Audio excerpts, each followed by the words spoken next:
And breaking tonight, protesters have vandalised the Rochdale cenotaph with Free Palestine graffiti in the latest assault against British war memorials. Greater Manchester Police have said that officers have been stationed beside the cenotaph to stand guard, which is currently being treated as a crime scene.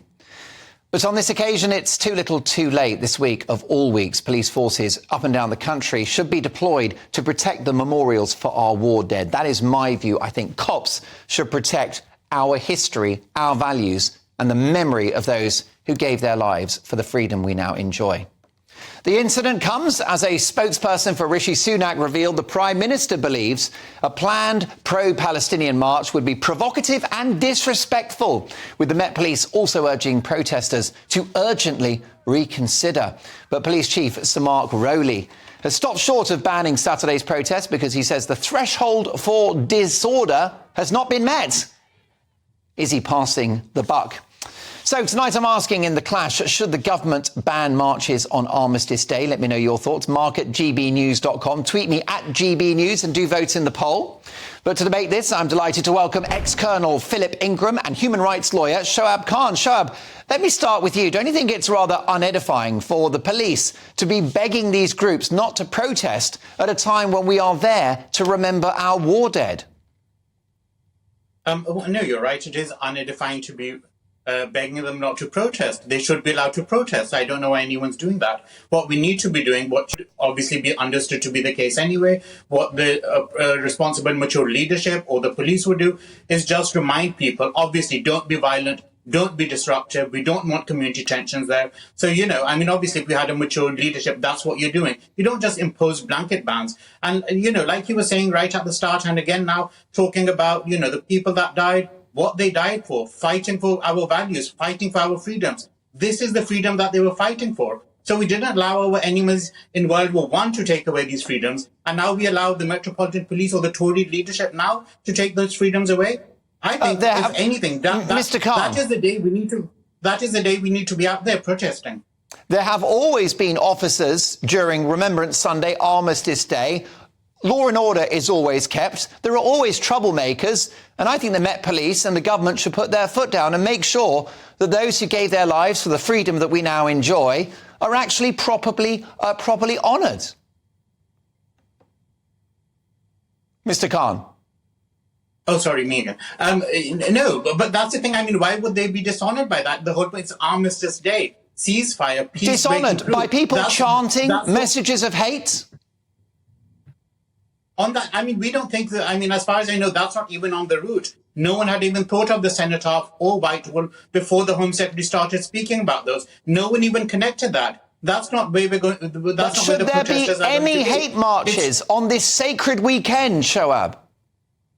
I don't know what you mean by hate marches. Should there be protests? Marches in which hate is being yelled out. People are calling for an intifada, a holy war, a jihad. Jewish people afraid to leave their homes the last 4 weekends. Why should we have that this coming weekend when we're there to remember the heroes of the First and Second World War? Because this is exactly what our heroes died and fought for. This freedom, these protections. That is what we're supposed to be doing. They fought for peace. They fought for an armistice then. And an armistice is what these people want now. Ex-Colonel Philip Ingram, your thoughts on this, sir? In a way, our other guest is what he's describing is completely accurate. We did fight for the freedoms of this country, but we also respect that there's a little bit of decorum.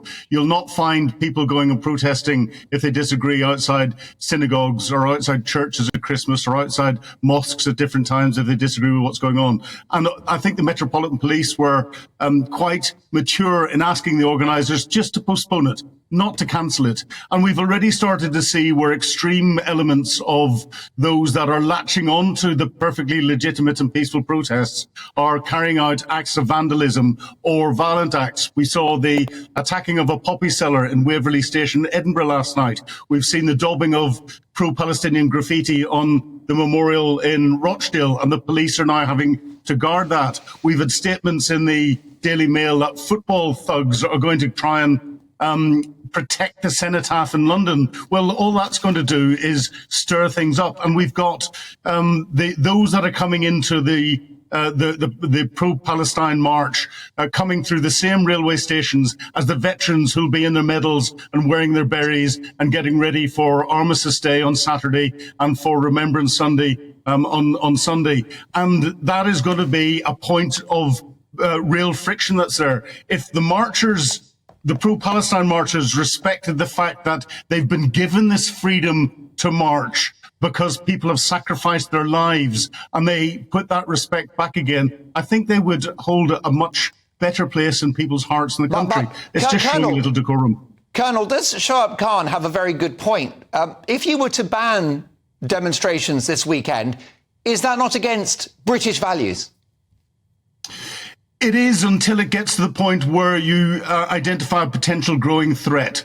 Because it's Armistice weekend and because it's Remembrance weekend and because you've got so many friction points there, we've seen extreme elements trying to hijack elements of the march with their pro-Hamas cries, with their pro-Hamas symbology, and therefore countering the Terrorism Act. This is too good an opportunity for that not to grow and for potentially terrorism to grow out of it. We have to recognise that the police are there to keep the public safe first and foremost. And if they feel that the march going ahead is going to make the public less safe, it's within their powers to ban it. And I think we're on that cusp point at the moment.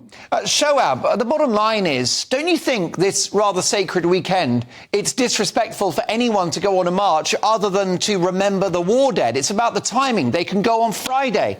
They can go on Monday, but not Armistice Day, not Remembrance Sunday. It's about the timing. Plus, many march in peace, but there's no way that everyone will behave themselves. No, but that's exactly the thing. Isn't Armistice Day the day for peace? Isn't it exactly about ceasefire? Isn't it exactly about people laying down their weapons and coming together in peace? Yes, and it's not the day to call for a holy war. Of course it isn't.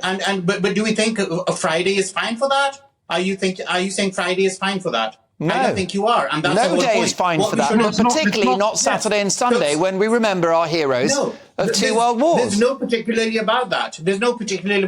What we shouldn't be doing that day, we shouldn't do a day before. What we shouldn't do a day before, we shouldn't do that day. What we can do and should encourage is a peaceful protest and a march that day, on the day of peace. The trouble is the organisers can't control everyone that's there, and we've seen that in all the marches that they've been to date, and therefore we can't guarantee it's going to be peaceful on Saturday and Sunday. And therefore, if the organisers can't guarantee that, if they wanted to show some decorum to the country and to get some respect for the legitimate peaceful marches on behalf of the Palestinian people, they would then cancel it this weekend and say, no, we're going to recognise the fact that we've got the freedom to march in our country because these people have laid down their lives for us to be allowed to do that. So we're going to step back and respect them on the 2 days that they're asking for respect, and then we'll carry on our peaceful protests in the future. That will help not just the public opinion, it'll help the police at a very difficult time. Shoaib Khan, final thoughts, briefly if you can. I mean, to be honest, I don't think that's a particularly logical point to make. So these people died and fought for us. They laid down their lives for our freedoms. Now we have those freedoms. So let's give them up just because a few disruptive elements might hijack this plan. I just don't agree with that. I think that is the very day we need to be out there showing support for peace, calling for an armistice, calling for a ceasefire. That is exactly the day. And anything that anyone shouldn't be doing any other day shouldn't be allowed then. If the police feels it has to step in, step in. If the government feels it has to ban it, but only when it reaches that point. And for now, I would expect it's not reached that point, and that's why the government hasn't banned it. Gentlemen, a fascinating debate. Shoaib Khan, thank you for your time, human rights lawyer, and ex-Colonel Philip Ingram. Well, folks, what do you think? Mark at GBNews.com. Ruth has emailed in and says, my heart is with the victims of the horrible war in Israel and Gaza, but our veterans need this day and the march should be stopped. Chris says we should stop the march. It's so disrespectful and frankly, it's dangerous to let it go ahead. Paul says, of course not. Marches and protests are part of the democracy for which these people lost their lives. The police should have the necessary resources to handle situations like this. And your verdict is in. The results of the poll are now live. 85% of you agree that the government should ban marches on Armistice Day. 15% say they should not.